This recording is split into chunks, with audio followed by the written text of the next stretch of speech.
Scaling up coaches, we used to being on the front foot, used to helping ambitious companies scale up quickly to achieve huge goals. And that's what we do. And then suddenly everything just changes.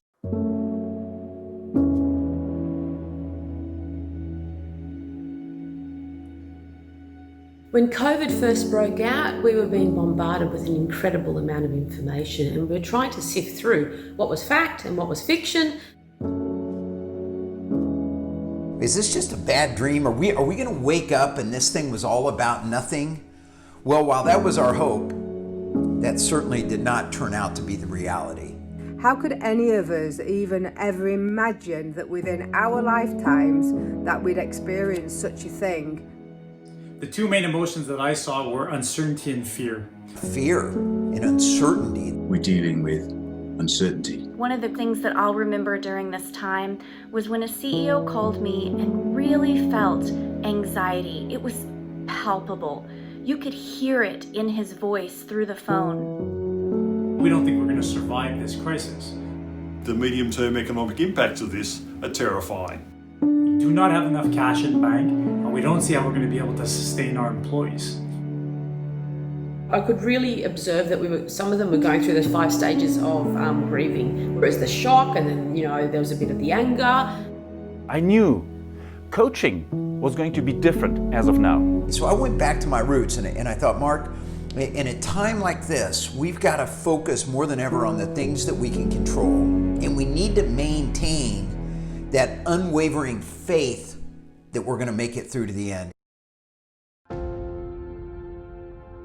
The mantra I've followed with the clients has been, what do they each need? And those needs have been quite different. We love what we do. We love the scaling up process. We've seen such power and the results from it. And we want it to be agile. And I started just making daily calls. I had check-ins nearly every single day. And my approach was rooted in, how can I add value? How can I serve?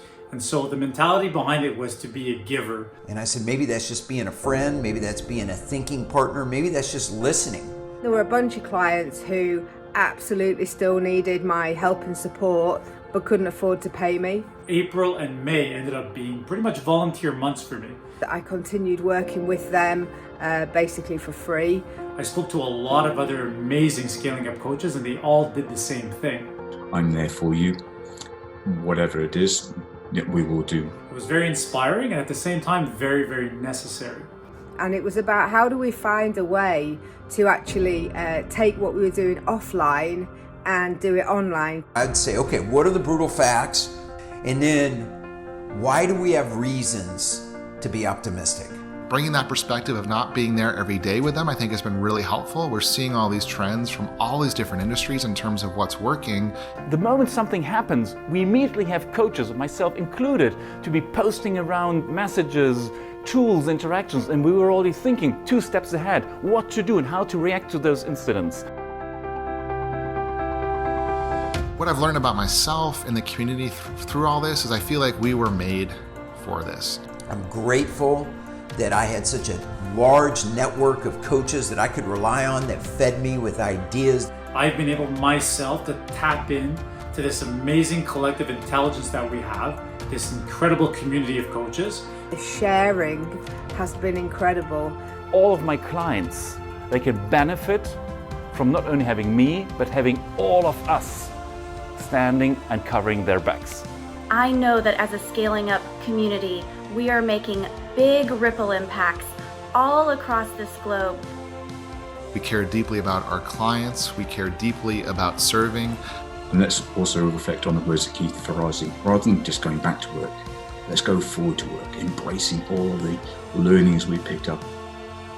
I already sense and see that the bonds have gotten that much stronger with clients because they realize, the efforts that coaches made to ensure that their businesses could keep running successfully. When the chips were down, like I said, great people stood up, and I'm really, really grateful for what it has done for me, my family, and also for all of my clients.